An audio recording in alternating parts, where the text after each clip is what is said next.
All right, Chris, hold this right here, Gearby says as he takes these two, paddles, place them on Kjork's chest and hold them right there, okay? Hold them. I got them. Gearby picks up this little box, and there are wires running to it, and he's, turning a knob on it.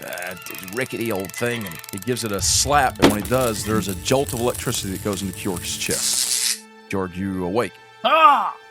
He throws Chris on the floor. Now Chris is on the ground. Chris passes out. Kjorg, you are looking around. You are on some sort of a bed of sorts, a stretcher, some flat, cushioned surface. And standing around the bed are Chris, Gearby, Duron Shattershield, Hopenkel, Gandalf, and Kilmont. Kjorg, you're alive. Oh, by the gods, Kjorg. What happened? A lot has happened. And by the way, you feel a lot of pain. There's a lot of pain going on. Take it easy, son. You've got some burns across your whole body, it would appear. And to be honest, you might have some questions, but I'm afraid we've got a few more. Duron Shattershield, he looks kind of awkwardly toward the other two figures standing on the other side of the bed, which are, of course, Kilmont and Hopenkel. And Hopenkel kind of locks eyes with him for a second, and he says, "Yes, I know something about this. Kjorg, you correct me if I'm wrong, but didn't Pelor tell you that if things got out of hand with this new curse of yours, that he would burn it out of you?" He did say something about that. And Chris, obviously, you know all about that. Yeah. It wasn't my fault, though. You still did it. Wasn't my fault, though. You failed your check. You suck. Kilmont steps over. He's already standing by you. He kind of steps up and he puts a hand on your shoulder. It hurts. Tell me, Kjorg, do you still sense the power within you? Or the curse, I should say. Or do you feel like it's gone? I'm guessing no.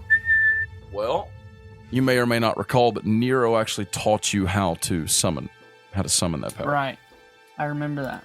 So maybe you might try to just kind of feel for that. See if maybe, without actually trying to go all the way, but just try to kind of move in that direction.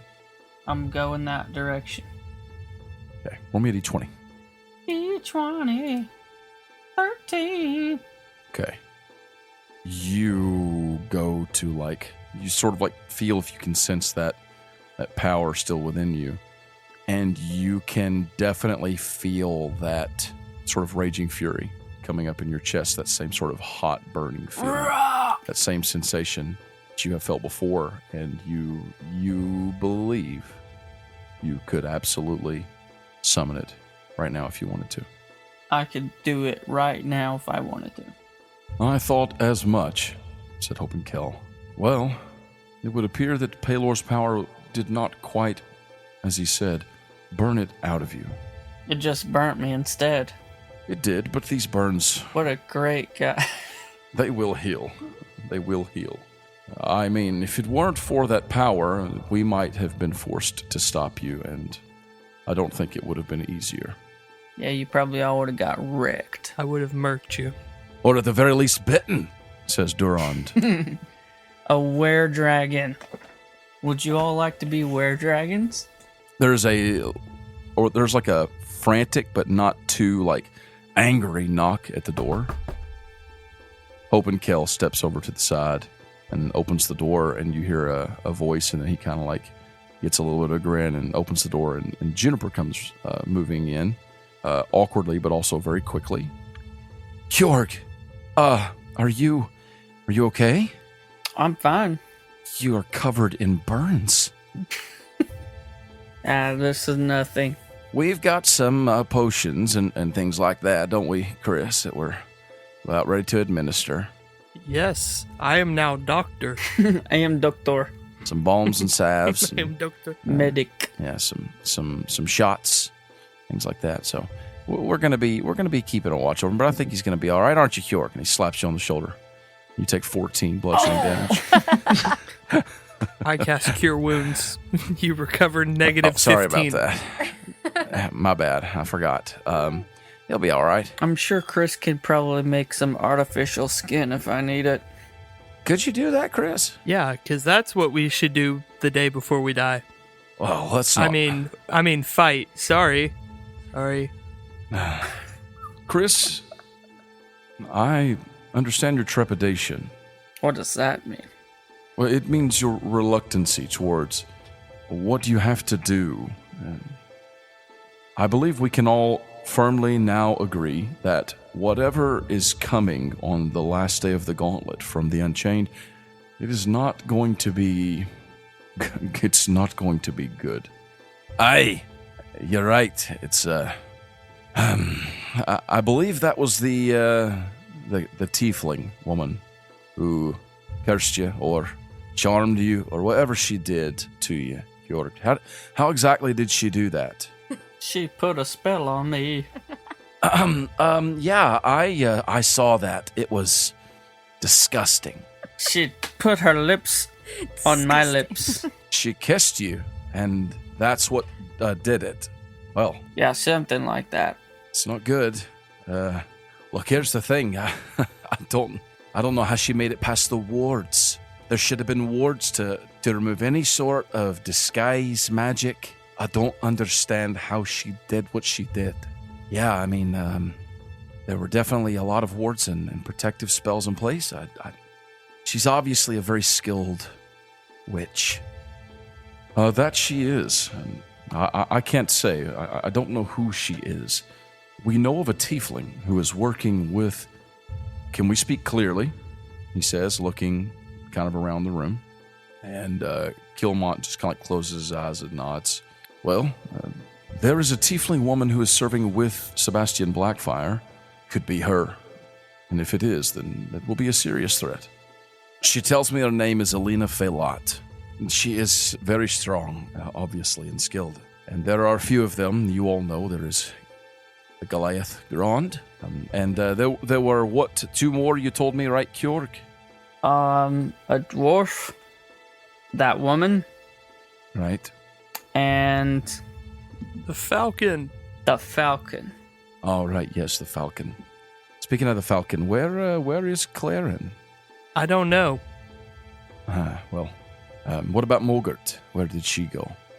Her parents are in town, so she stayed with them to, protect and check on them.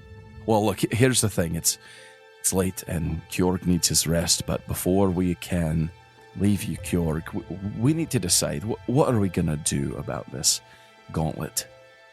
Should we just call the whole thing off? Hold on a minute. Open Kill, Kilmont, Durand. Mhm. You are all asking me what we should do? Well, Kjorg, you are Pelor's champion, and the truth is, it would appear that they have a particular target on your head. Would you say that is true? Yeah. And Chris, you as well, and Mogert, all of you, and Claren, the four of you are going to be on that battlefield, putting your lives on the line. We do not know what the Unchained have planned. Every attempt we have made to find out has been thwarted. I did find out that there was a gnome, Boppin was his name, Boppin Philibrick. He told me that he was being pressured by the Falcon to transport some illegal goods into Dimmerhold via the minecarts. He did not know what they were, and all of our investigation to try and find out has so far come up nil. But it can't be good. This gauntlet was supposed to bring hope and joy and help and rejuvenation and vigor back into this place, into the world, and to strengthen us and unite us. But I'm afraid of... we put you out on that battlefield, yourselves as well as the other champions, Nelly and all the other champions out there. What happens when they show up and I don't know what's going to happen. I just don't know what to do. Chris, what do you think? I can't speak for the rest of the competitors. Personally, I don't know if it's such a good idea to go through with the gauntlet. They're obviously going to attack while Kjorg is on the field, and if he's in the heat of the battle between other competitors, they'll come in while he's weak and take us pretty easily. So even if we continue with it, I think I will probably drop out of the final battle. Kilmont shuffles. He's looking right at you. I stare at him back in the face. I didn't take you for a coward, boy. Is that what we do now? Is that what we do, Durand, King? I told you we'd put all the hatred and the bad blood behind us when we talked last night. But here I stand and I'm hearing you saying, well, there's a bad guy, an enemy. Let's tuck our tails and run. Now, brother, no, listen. The gauntlet means something. You're all so young. You're children. You haven't seen what I've seen. I understand that, all right? But at the end of the day, we cannot take this sitting down. We've got to stand up for ourselves, don't we? Otherwise, what was the point in all this? What were the point in those lives that were taken in the last round? What were the point in... By the gods. You think those in Fallen Grove, you think they fled? You think the Nephiel fled? No, they stood and they fought. And they gave their lives for something that mattered. And yes, they're gone, but their lives meant something. I step up to him. Uh-huh. I'm not a coward. I only have so much magic I can do a day. I'm not going to be wasting that on a battlefield among my friends when there's a bigger threat. So unless you have some way to boost my magic, and I kind of like roll my eyes, back off. Oh, get wrecked, noob. Chris, let me just say, Kilmont, he can be a little harsh. But I do not think he is wrong. I think that, as they say, the show must go on. Now, whether or not, Chris, that means that we come up with some sort of a ploy or something to keep you from having to expend your spells, certainly the reward of the winner, if you will, of the gauntlet is much less important now than the survival of our people and the defeat of our enemies. But perhaps we could use this. This is the only way we know to draw them out. If we close it down, if we cancel it, then who's to say they won't just leave or do something somewhere else where we least expect it? Did you all not hear what happened in Branshire? Of course I did. Aye.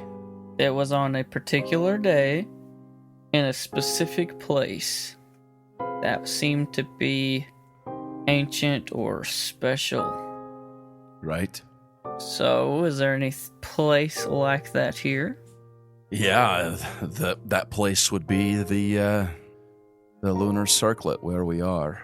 That's it. The arena, the statue of Dervetter. It's the holiest place in Dimmerhold. It's the center of the mountain that Dimmerhold is built into. It is the point where the moon shines the brightest in the night of the winter solstice. It is the day of the gauntlet. There's nothing more holy or valuable to a dwarf or to the followers of Dervetter than that. So it's as Hope and Kill says, this is the time, this is the place, and this is what we've got to deal with. But I think he's right. I think we have to go through with it now. We don't actually have to have... Perhaps we'll change things up behind the scenes. We can make a plan for drawing them out, or keeping everyone from having to fight one another. Maybe you could take an exam. He says, looking at Kilmont. Kilmont just cold, deadpan stares him right in his eyes like, I will murder you. Anyway, but yeah, I think he's right. I think we've got to still have the gauntlet. And, after all, Kjorg, tell me, this is why you were sent here, right? Yep. So if we have the gauntlet, if we do this, if we hold it on the solstice, on the day as we're supposed to, will you be there? Who, me? Yes, you. Why wouldn't I be? That's kind of, I thought that was sort of what this whole conversation was about. That's why I'm here. You'll still fight in the gauntlet. You'll still be a part of it, whatever it is. Well, yeah, unless it's a test, because then I would just lose. Right. It won't be. Chris. Chris starts pacing, kind of walking in circles. Just, I don't know what to say. He kind of has his head down like he's thinking. Yeah. I mean, if we're all going to die, we might as well go out fighting. He's kind of like rubbing his hands against his sides, like nervous and all that. But if we're going to do it, I can't waste my spells against my friends. I think I have an idea, but I need a weapon and I need it to be big. Oh? I have an idea. I turn my head. Kjorg, what sort of idea?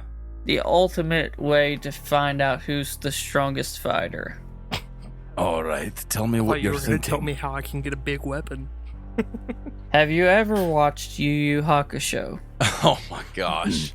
No, I've never seen that. I mean, I have. Do you remember the drunken fighter with the purple mohawk? Yes.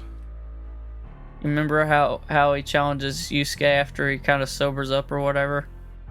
What? They put knives behind one foot. Oh, and then they yeah. put one foot forward, and then they just take turns punching each other. Yeah. So you're recommending that they just do that for the gauntlet to see who's the strongest? Yes. Punch each other. Well, certainly, it's an idea. We'll take it into consideration. But look, I've got to go see Barda. I've got to tell her everything we've discussed. Hope and Kel, I assume that you and Kilmont will come with me and stay with us in the chateau, and we have more to discuss, he says. We've got to let Kjorg get some rest. Kjorg, you need to get rested. Whatever comes, you need to be ready. I'll be ready. I'll stay with Kjorg. We've still got some potions to administer, and Gearby comes walking up. Yes, we've got a number of things. Don't worry, we'll have him back in tip-top shape by morning. I start chugging potions. You're chugging potions. Chris. All the potions. Chris. What is Chris doing? Is he going to leave? I'll probably stay with Kjorg. Okay. All right. Well, pray to the gods. And Duron turns and walks out. The dragons go with him. Hey, Kilmont. Yeah.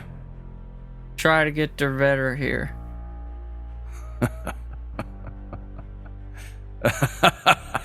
He just keeps laughing. As he walks out the door, you hear him down the hallway.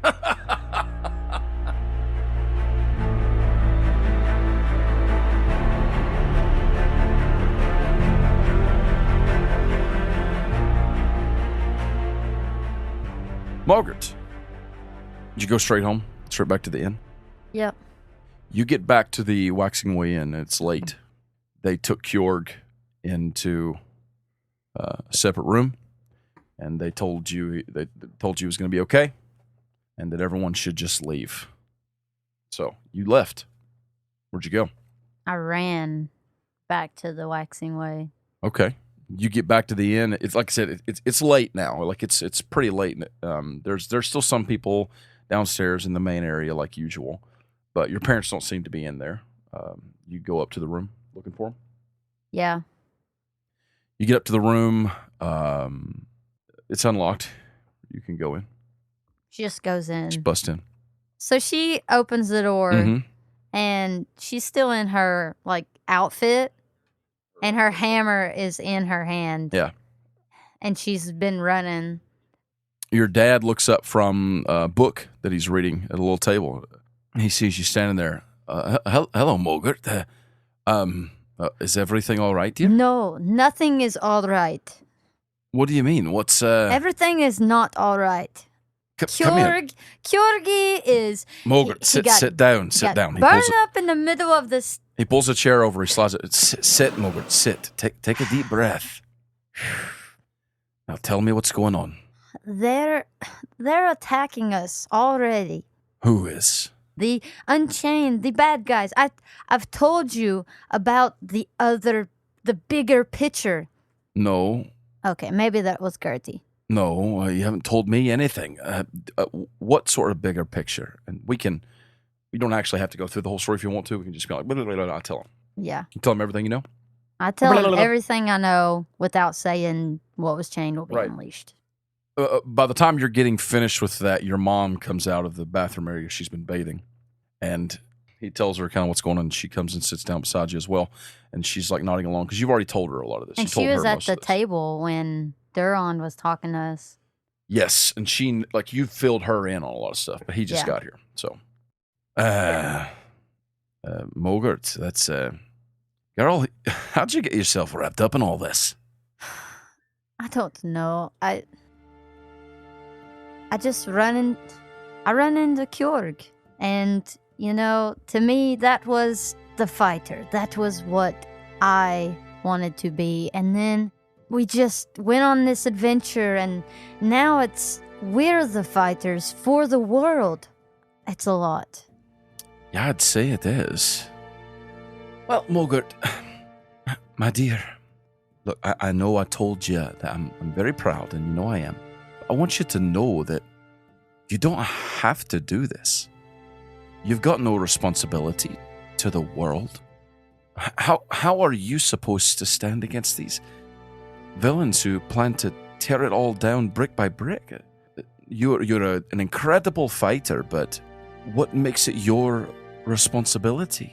Margaret stands up and kind of walks around, and she kind of, I would say she would kind of go over to the window and kind of look out, and I don't know. She's had to do a lot of growing up since this whole thing started. Right. And then seeing all that happen tonight kind of made her realize that it was very, very real. Even though they've been telling her this whole time. But it's just like, this is real. They're both just looking your way, waiting for you to respond.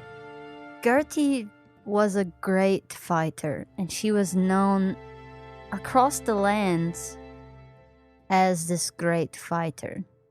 But I don't want to be just some great fighter or just someone who protects my family, because you can do that. Papa, you have protected us for years. We don't need a guardian. The world needs a guardian. And I'm going to do the best I can to protect my friends and these people and all the people that I don't even know. But if I don't protect here and protect these people that I don't know, how am I going to protect the people I do know? The world could end tomorrow. There is a bigger evil. And if I go back and quit right now, I'll never know what kind of difference I could have made in this battle. Kjorgi is going to need me. Chris and Claren. If I'm not there with them, what kind of champion team? What kind of champion am I? I have to be with my team. Your dad stands up and he walks over towards you and he just takes you in a big hug. He takes you in a tight embrace. Oh, my dear. It's only been a few weeks now since you left, a couple of weeks, if that, and already you've grown so much. I understand, my dear. You have to, you've got to be true to yourself. Your mom walks over to him and she places a hand on your shoulder. Mogert, if you feel that this is the path for you, then we won't stand in the way. I've already learned my lesson for that. But you know that you could die. I know. I couldn't bear that. I pull her into the hug and squeeze them both really tight. I'm not gonna promise that things won't go bad. But just know that I'm gonna do my best. And we can do it. And if it goes wrong, just take care of the family and let them know that I love them. They know, Mogert. We all know. And both your mom and your dad, they just kind of hold you in a tight embrace. Both of them crying somewhat. Your mom more. Both crying. And then finally they kind of release you from the hug and your mom says, we'll be here. We'll be here for you to cheer you on. Well, I don't know if you should be here. I'm not I'm not exactly sure if they're gonna keep on with the gauntlet. I mean, they probably will, but I don't know if I want you here. You're gonna get hurt if you're in the crowd, and I couldn't bear to see you get hurt. Mogert, we'll be fine. Don't you spare a moment's thought for us. You got yourself and your teammates to worry about. Because from what you've told me tonight, it seems like maybe the gauntlet isn't the most important thing that's going to be going on. Just know that if it gets bad, you need to just get out of here. Take Smokey, go back to the village as fast as you can. Because I can't protect you all. I know, Mogert, I know, but we can take care of ourselves. Don't you worry. All right. Your dad says, well, I'm going to step down and see if Garla might have some drinks for us. Maybe some orange juice before bed. That sounds great. I'll come along well and get some snacks. And the two of them step outside the door and head out for a moment. And as they do, you hear a voice behind you. Well, Mogert, it seems you finally figured it out, didn't you? It took some time, didn't it? Gertie is leaning against the wall on the other side of the room, just kind of grinning at you. Well, it didn't take too long. It took you certainly not nearly as long as it took me, I tell you that, to figure it all out. But your mother's right. It's going to be dangerous, and your father's right. They can take care of themselves. And you're right. The world needs a protector. They need a guardian. And I'll be there with you. A dark night. Silent protector. Except once a day when I can talk to you. Right. I'll be with you there. Don't worry. I'll be there to help you. And you'll never be alone, Mogert. And don't worry. We'll stop him. I agree. Now, don't leave me out. Give Gertie a hug. She runs over and gives her a huge hug. Gives her a big hug. Hear the door open. Your dad walks in. Am I interrupting something? What's Just giving Gertie a hug. Oh, is she here? Right here. Oh, yeah, you can't see her. I can't know, but tell her I say hello. She can hear you. Does she look the same as she did when I was young? Gray hair? Super old. Like really, really old. Oh, gray hair. Oh, really, really old. And her left ear has that scar. Who you calling old? Mogert, walk over there and pop your paw on the top of the head for me. I don't think I'm gonna do that. Go, now get right. It's okay. Just give him a good whack right on top of the head. What's she saying over there, Mogert? She loves you very much. Oh, and isn't that sweet? Your jokes were always so funny. That's what I figured, that old bird. Your mom walks in. Gertie is releasing a string of insults at your dad. Just who do you think you are, you little... Oh, well, calling me an old bird. I'll bonk you good, I will. I'll give you a piece of my mind. You just stand right there and watch.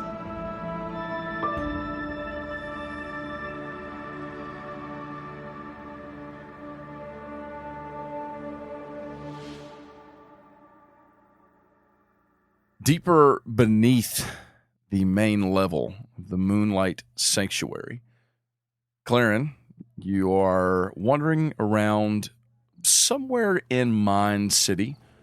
You don't know your way around here too well, but you're pretty streetwise, and you have been down here, so you kind of think maybe you'll head down that way. You are looking for someone suspicious, right? So where would Claren go looking for someone suspicious? The deepest, darkest hole that this place can have. The deepest and darkest place you can think of. So, well, you are in Mine City, and while Mine City's not just like, just really bad folks around here, just a real creepy place, you have been down here before, and that was when you all met back up with your dad. So you might go check around the Hog Trough Inn, where you all met that dude previously, and he was your dad was all downstairs in the basement stuff. You know, the one that Chris blew up? Yep. So you want to go in that direction? What do you think? Could I sense anything weird, maybe? So, what do you mean? Like, so right now you're just in Mine City. Yeah.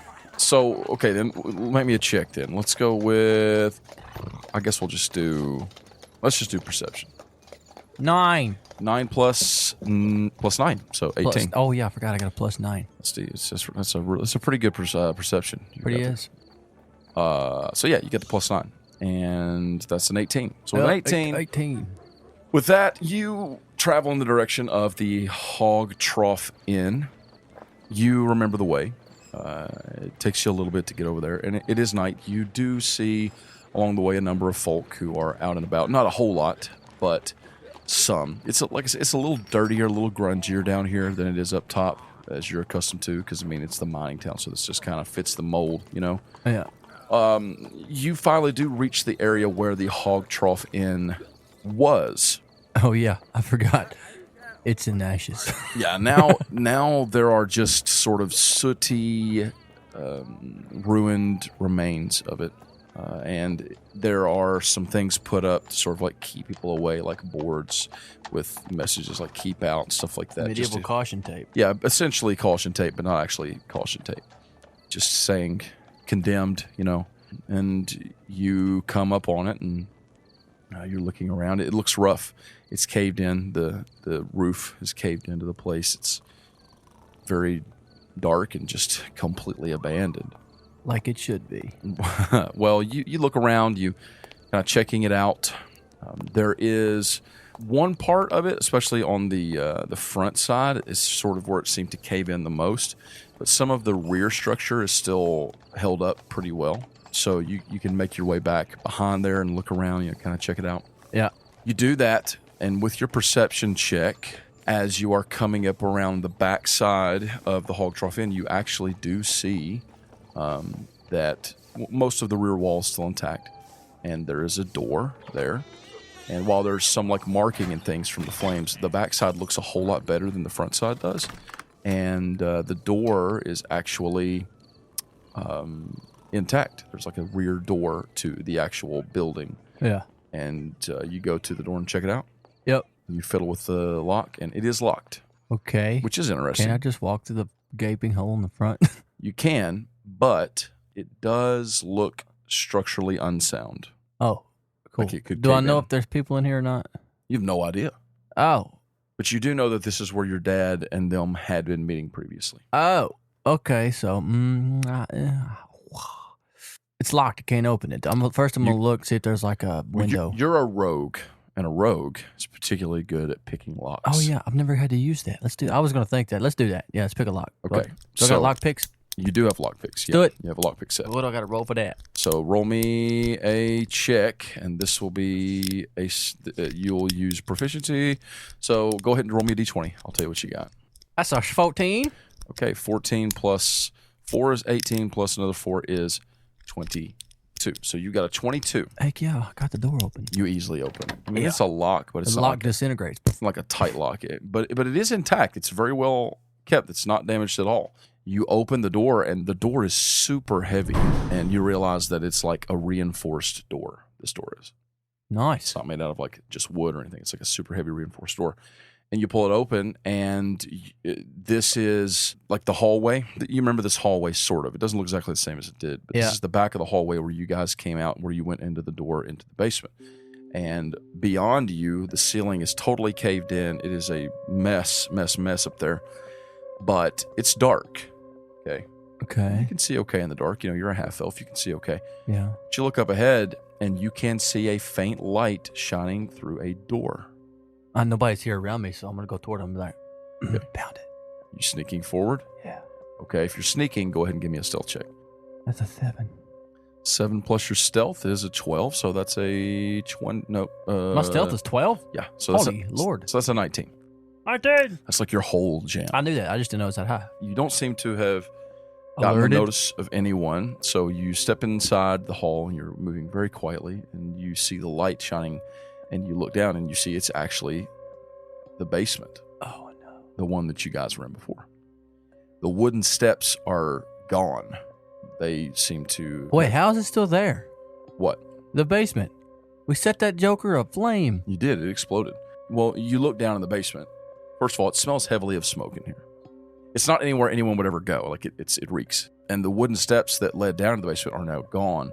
And in its place, there is a ladder that is going down into the basement. And now At the door, you can see a dim light shining, flickering, and you can hear voices. 2 voices. Sounds like at least 2 different people talking down there. Is Roberto down here now?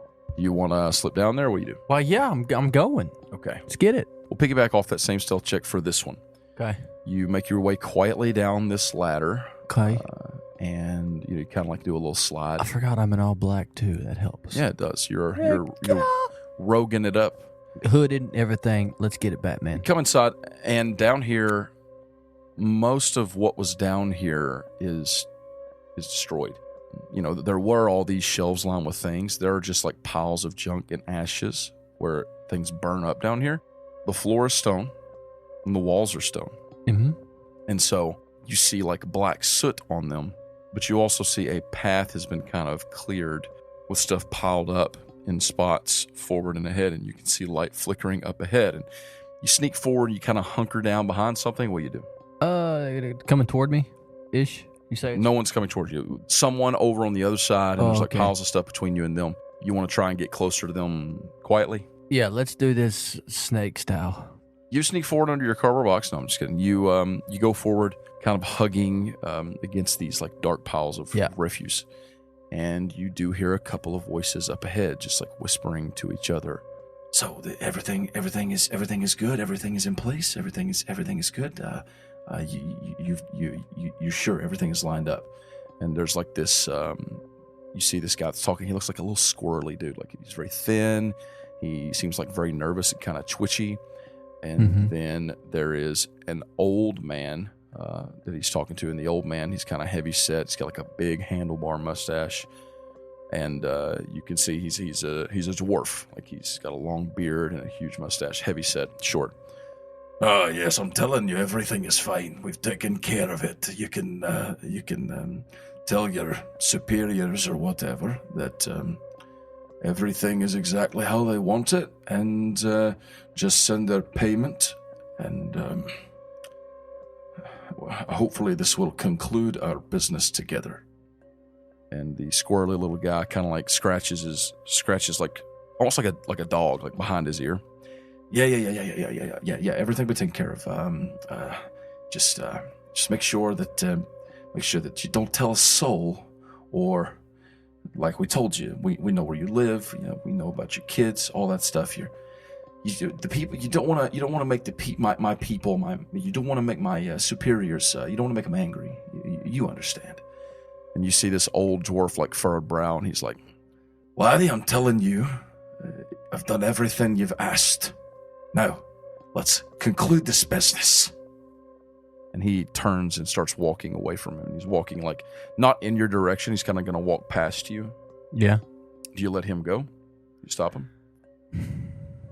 The other guy is still standing over there, and he's just kind of watching while the guy leaves. Well, this is out of game. Which one would probably know more? You can roll me an insight check. That's a 6. Okay, well, your insight's not great. Well, it's not terrible. That's an 11. So with an 11, here's what I'll say. It seems pretty clear to you, based on what you just heard, that the dwarf has been intimidated into doing something he doesn't necessarily want to do, but he has to for the sake of his family. Now, he is taking money, but they're threatening his family. The other guy seems to be the one sort of in charge in this case. He's talking about his superiors and all this thing. So you pretty much, being who you are, being the son of the Falcon, you pretty much know without a doubt that guy is working with the Falcon, or at least some ne'er-do-wells, while the dwarf is being strong-armed into it. Yeah. So you want to let the dwarf like go by you and get out of here? Yeah. Okay, so you let the dwarf get by you. He climbs up the ladder. Okay. Is there anything I can get on top of? What for? I'm going to tie this guy up without him knowing. Well, I got to tie him up, but I want to take my rope dart and like wrap it around him. That way he don't see me. I'm not want to kill him. Well, you kind of want to Batman this thing. Just a smidge. Well, that's fine. Yeah, you can climb up. Like I said, there's like big piles of this stuff all around you, like just refuse and wood and different things and half burned. So you can try to climb up on top of one and then just like Batman him, I guess, as you said. Yes. Like I just want to hang him, so like maybe not upside down. Just do it and pin him so I can get in front of him, and that way I don't have to. There's still some rafters and stuff, so you could probably hook something and try to like swoop him up real quick. Yeah, let's do it. Okay. We'll just call it like an attack roll with your rope dagger. So a +9. Okay. 13 plus 9. All right, with a 22, he is over there. He is he like pulls out a piece of paper and he's like scribbling something down on it, and he does not notice you. And about that time, you're like fashioning one end of your rope like over one of these rafters, and you get it ready. And are you going to try like hook him and yank it? Yeah. Can I tie a loop on it? I mean, I can do what I want. Yeah. But somehow loop his foot, and I'm just going to yank him. I could picture him facing this way, him going, what was that? Whack! That's pretty much what it is. And him hanging upside down. Or You something. get it over him, like, and it, like it falls down. He's like, "What was that?" And then you yank, and it just pulls his feet right out from under him. What he's holding flies out of his hand, and now he is suspended in the air. What's going on? Who's there? I feel like I use the darkness all the time in this stuff. Well, that's your whole thing. You're a rogue. That's kind of what a rogue does. I'm going to let him, I'm going to do that thing again that I always do. I'm going to let him see me, but not necessarily my face yet. Mm-hmm. Okay, do you speak? Or, okay, I'll say this. I'll say that I had like my hood pulled over and something over my face. That'll work. I had like my face and that's stuff fine. covered. So I'll walk up and I do the dagger thing again. I put it at him. Got a dagger to his neck. Yeah. What do you want from me? What? Where's the falcon? I don't know any falcon. Don't lie. This place off limits. Don't. You like kind of stick it in his neck. Mhm. Go ahead and roll me an intimidation check. I'll give you advantage.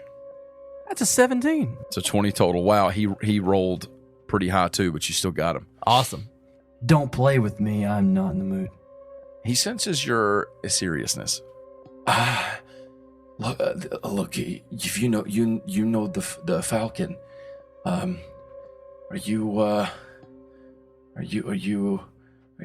you his son? Let's just say I'm someone who's very interested. He told us that his boy was here and causing trouble. Is that I don't want no trouble. I just Oh, you won't have trouble if you tell me what I need to know. what do you want to know exactly? I've had a recent skirmish with people that I think he is tied up with. Oh, I don't know anything about those. Them. The ones his friends, those guys. I can't tell you what they're doing. He doesn't tell us. I just work for him. I just do stuff what he tells me to do. What did he tell you to do? I'm just supposed to.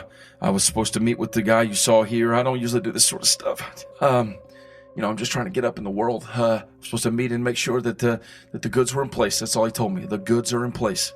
What goods? I grab him by his shirt and I pull him really tight. I don't know. I don't know what goods.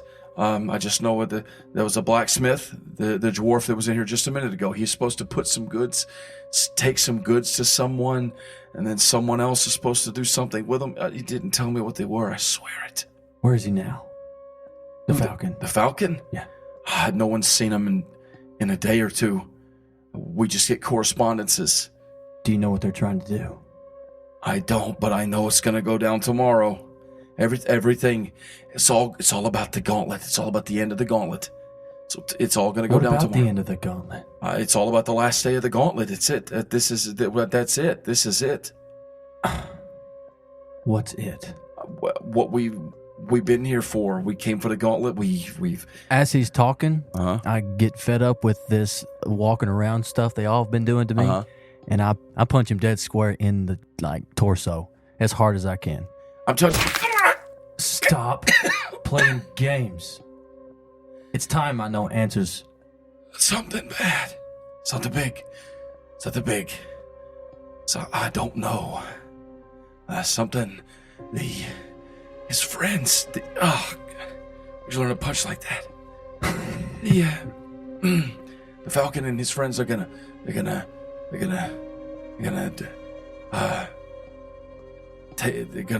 stop it. They're gonna win. They're gonna. I don't know. Supposedly, we're gonna make a whole lot of money. Do you know who he's with? The Falcon? Yeah. I assume he's with his friends. That tiefling and that big guy. We haven't seen him in a couple of days. Look, that's all I know. I'm just a grunt. It's out of time. You're out of time. You're out of time, my man. Out of time. There's always time. It's almost time. Do you know where he's gonna be? Is the room spinning? I feel lightheaded. Do you know where he's going to be? I don't. I don't know where he's gonna be. I just know this. I wouldn't want to be in that gauntlet tomorrow. Clarence wouldn't like it that he don't know anything, and he's gonna be like, turn around, kind of walking around, pacing, thinking, I'm gonna grab my sword, and I'm just gonna. And as he's getting ready to, as Clarence is getting more irritated, he turns around and just goes, ah! And when he swings his sword, he cuts the rope, and the guy hits the ground. He hits the ground and like starts trying to scramble away from you. And I walk up to him and point the sword at him. I'm about tired of being told that we're not going to win. You don't know what we're capable of. The only reason you're still alive is because I am different than I used to be. I put my mask down. So you go tell him that this ends now. Yeah, I'll tell him. I'll send word. Just please don't kill me. I slit not his neck, I cut his cheek. He like covers it up, blood running down his hands. Don't forget this face.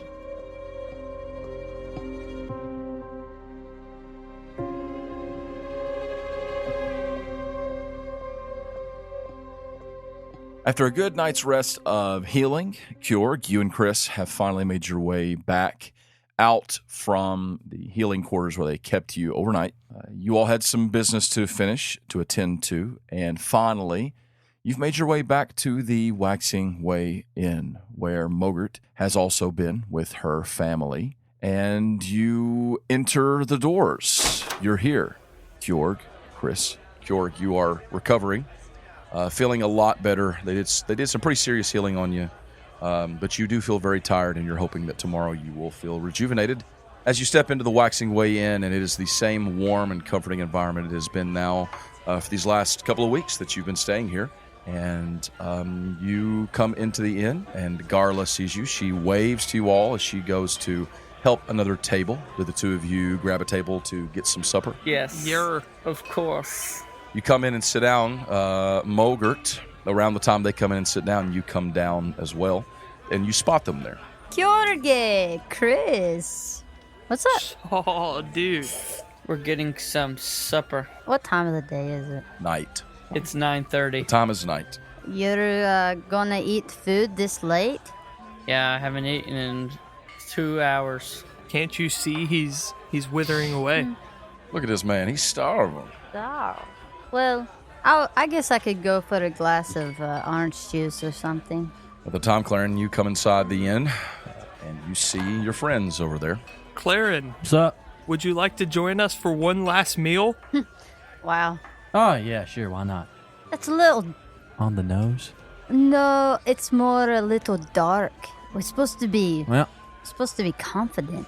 Well, I mean, we are going to be facing a dark force. These are dark times, yeah. Well, I told my parents that they needed to get out of here, and guess what? They said no. It's because they don't love you.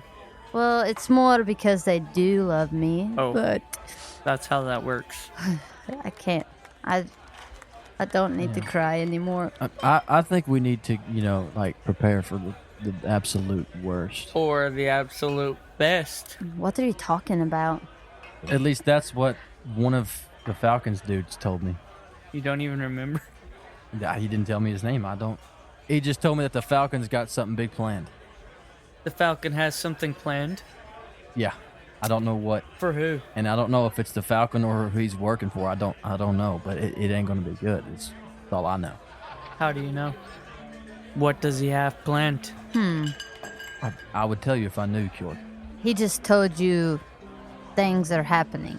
We're in the dark on this. We just know that something bad is coming. We already knew that. Yeah, that's kind of why I asked you if you wanted one last meal. I mean, we know it's going to be bad. Did you two get to talk to the king during your stay at the hospital about what's happening or what our plan is? Because we need to have a plan. There's no plan. The plan is the gauntlet goes as it was intended. Exactly. No, that was about what we got because Chris tried to drop out of the gauntlet and Killmont called him a coward. We fight like men and women. We will still participate. precipitate in the gauntlet. As you guys are talking, Garla, old Garla, your good friend Garla Goodrock comes to the table and she says, it's good to see the four of you here.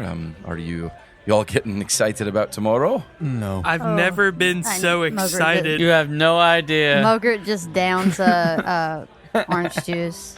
Well, I've actually, there's someone here to see you. Don't let him in. Is it Is the it a woman in a with red dress? beautiful red dress? No. Okay. I can't really tell you who it is, but you're if you could, the four of you just come with me for a moment, please. All right, Carla. You all get up and follow her.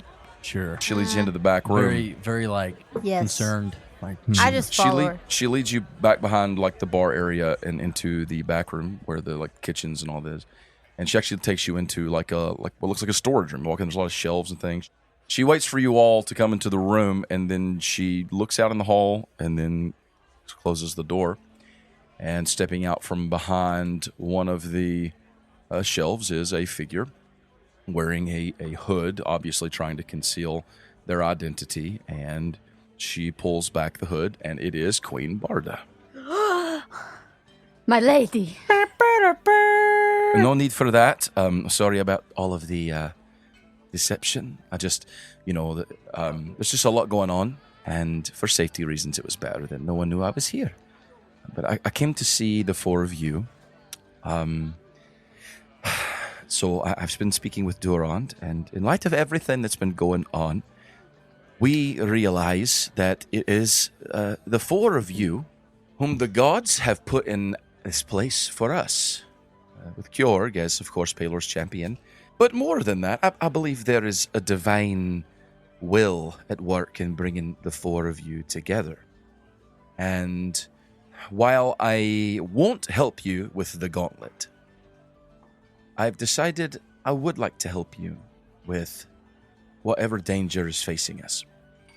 So I've brought these, and she steps aside and motions, and there are a number of very powerful weapons.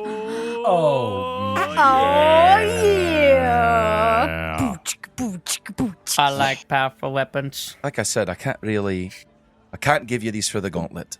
What I've done is I've worked with some of our best mages, and we've created a summoning device, if you will, for each of these, and we're going to allow each of you to use one of them, if you would like, for the gauntlet. And you won't take it with you. You will take this, and she kind of holds up this little thing, and it's almost like a cracker, but it's hollowed out, like a circular looking thing, and you can't really tell what it's made of. Like maybe I say cracker, it's like porcelain. And she's like, if you break this, it will summon one of these weapons. There's one for each, and if the Unchained appear, and you should find yourself in need of one of these, then this will summon it to you. Amazing. And now I have my suggestions, but of course, you're all free to choose for yourself if you'd like. But for you, Claren, she walks over, and there's actually a little box. She picks it up, she brings it over to you, and it's like a wooden box, What's and in the the top box? slides out to the side. Yeah. Inside is a strange looking thing. It is. It looks like a spearhead, okay, like a wide arrowhead, but it is attached to like some sort of strange mechanism. Okay. And it's got a handle and a trigger. Oh, So this was actually given to me recently by Gearby to try out. He calls it a hook shot. Batman, is that Oh, you? he's a basketball player. I'm just kidding. hook shot. That's awesome. He's a Legend of Zelda player.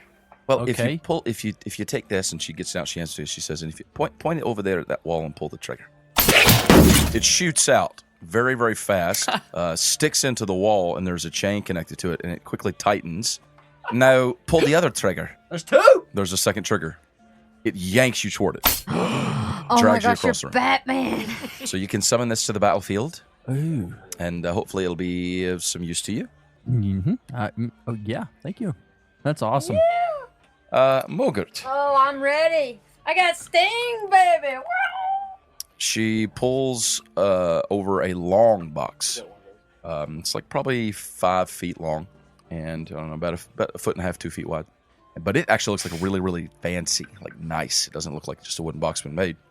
Now, Mogert, this belongs to my husband, and it's quite, well, I say it belongs, it doesn't belong to him. It belongs to Demerhold.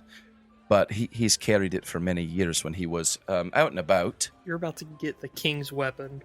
This is, she says as she opens it up, the Hammer of Winter. And you see it, it's got like a black charcoal, like leather handle, like knotted around it. In the middle of it, there is a emblem of Dervetter on the handle. And then the actual metal head of the hammer, it's large, it's perfectly squared off and like sharp edge, you know what I'm saying? Mm-hmm. But the metal is like a frosty gray. Frostbeard, right? And there is carved into it the symbol of Dervetter as well. It's quite powerful. It did some very great things in the hands of the king, and I'm curious to see what it'll do in the hands of a child of Dervetter like yourself. Thank you so much, Queen Barda. This, It's heavy, and she hands it to you. I stand there like a stout girl. Oh, you can handle it just fine, but awesome. it's heavier than Turtle Rock. Turtle Rock. You can wield Turtle Rock with one hand. Amazing. This is definitely a two-hander. Amazing. Chris, Yes. I've got 2 other weapons here. I'm not sure that you'd really be able to handle either one. I know that you're particularly a magic user, but I've got the Thrasher, and she shows it to you. It's leaning against the wall there. And I also have the Breaker. So I'm afraid we don't have any great magical weapons for wizards. Do you feel like you could wield either of these? Which one's bigger? The Thrasher. I walk over to the Thrasher. This don't look too heavy. I'm sure I could handle this when the time comes. Clink. Well, you're free to use it if you can. I can drop it on somebody. if I So want she to. said we can use these in the gauntlet? No. Okay, No, these not the are gauntlet. out of the You gauntlet. We can use. She's going to give you the summoning thing that if the Unchained attack, she wants you to summon. Gotcha. Okay. Kjorg, that leaves the Breaker, which is the one that you asked for, if you'd like it. I know that you have that replica of Dwarven's bow, and, well, that's a mighty weapon as well, but do you feel that you need the Breaker? It could help. Maybe. Well, I'll give you the summoning stone for it, and if you feel that you need it, you can summon it. Does she have the weapons there or just the stones? She has the weapons there. What's the word, Paul? It's the Dwarven word for sharpen. I say sharpen in Dwarvish. You holding it? Yeah, I'll put my hand on it. Okay, you go put your hand on it and say the word for sharpen in Dwarvish, which you don't know what it means, but you've memorized it from hearing it. And gets that magical edge. Oh, well, I see you've you know how to use it then. Don't know where you learned that, but okay. Well, I'm the people's champion. oh, okay. Mogart's on fire! Look, I don't know that these weapons will help you. I hope that they will. And remember, these are not for use in the gauntlet. If I see you summon them in the gauntlet, I'll disqualify you. I will. But if you need them to stand against whatever darkness is about to raise its ugly head, then they're yours to use. Thank you. Well, I think we have a better chance now, thanks to the Queen. Woo! I'm really excited. I like your confidence. We were already going to win anyway. But now I like extra win, you know? It's just overkill. This is overkill. Well, I must be off. Yes. May Dervetter go with you, and my prayers will be that you can stop whatever it is that's coming. It's the Unchained. Yeah. With your new summoning stones ready that you can break. We call them stones, but they're actually more like little porcelain things. You all are free, and you go out, and soon you go to bed. Get your rest. Everyone go to bed and get your rest. Yeah. Yes. As everyone else goes to bed, Chris, you come out of the room as the other 3 turn and head up the stairs to their rooms. You see Zinx and Zalbar sitting at a table. They wave as you come out. So, as I sit down beside him, Welcome, Chris. I'm glad you finally decided to come and join us. Yeah, it's been a little hectic. Oh, we know. It's all right. He's just teasing you a little bit. Are you excited? Yeah, kind of scared. Scared, Yeah, aren't you, yeah. Chris? I can tell. Not for the gauntlet. And she slaps him. Oh? So there's kind of been like a secret agenda to everything we've been doing. We think there's going to be an attack on Dimmerhold tomorrow by the Unchained. Zinx looks concerned. She says, I don't know what the Unchained is, but you think there's going to be an attack on Dimmerhold? Yeah, you heard about the attack on Fallen Grove? Yeah. Yeah. You mean like Sebastian Blackfire? Yes, we have reason to believe they're coming here. So, I have one last mission for you. All right, tell us, what can we do to help? I pull out 3 stones because with my artificer, I get that magical tinkering thing where I can record messages. Okay. And I activate them. Yeah. Mom, this is Chris.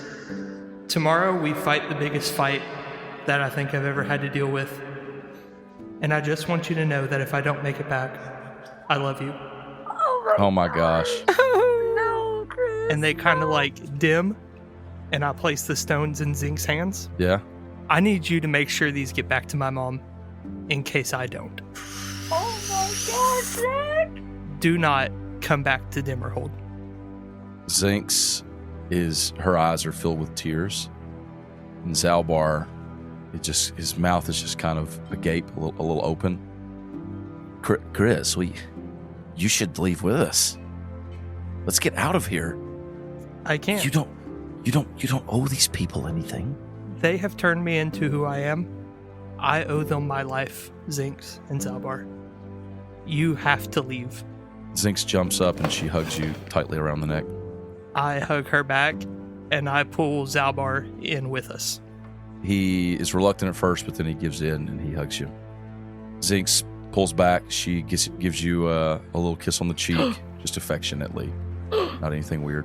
We'll take the message to your mom. But, Chris, don't die, okay? I'll try. And then I pull them in for one last hug. I love you all. Thank you for being my friend. Move quick. Stay safe.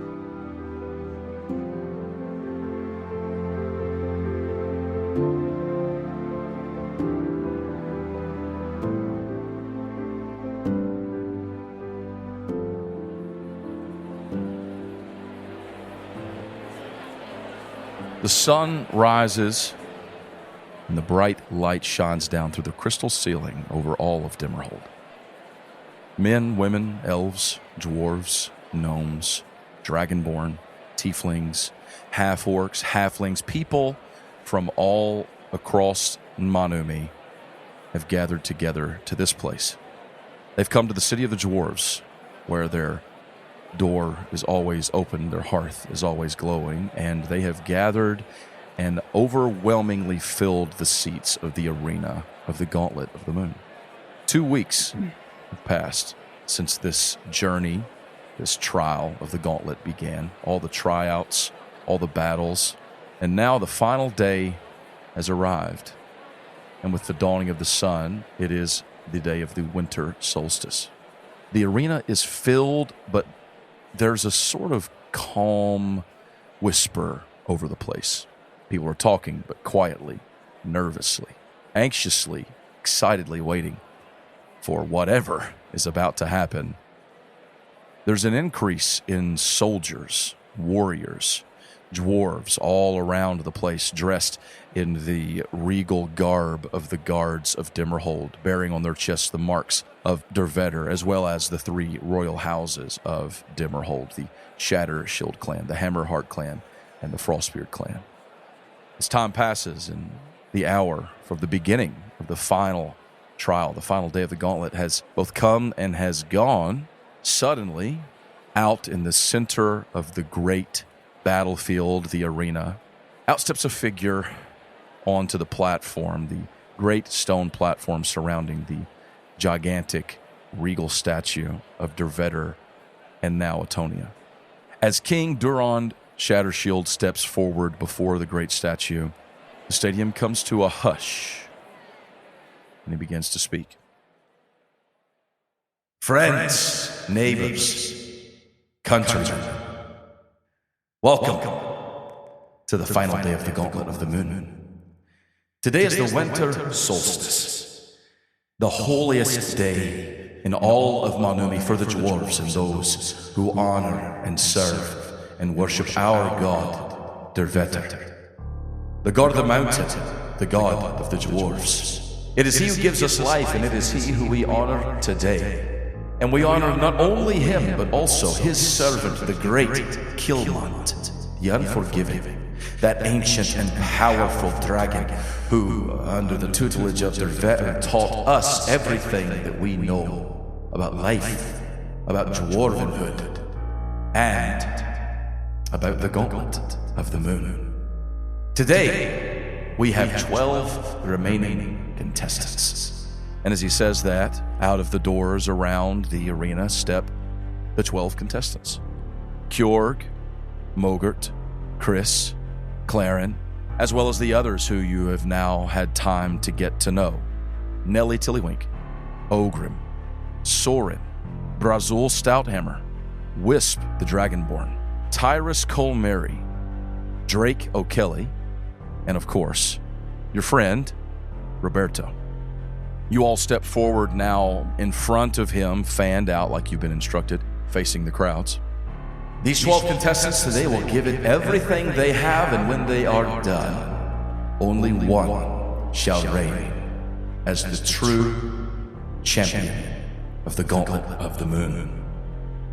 And of course, I know you're all wondering, what exactly is this final trial? Well, now, let's discuss the rules of this final test, shall we? Each of you... But then his voice trails off as a strange sound is heard around the arena. There's a sort of muffled boom, followed by another, and then another. And then the stone beneath you all begins to tremble alongside a deep rumbling beneath your feet. All at once, a wave goes across the floor, followed by a massive explosion. Everyone in the arena screams, but their cries are drowned out by the booming blasts now bursting up all around them. Up through the floor of the arena, up through the stage and the steps and the seats. And the battlefield of the stadium tips and caves, tumbling in on itself in a great, massive explosion, and you all fall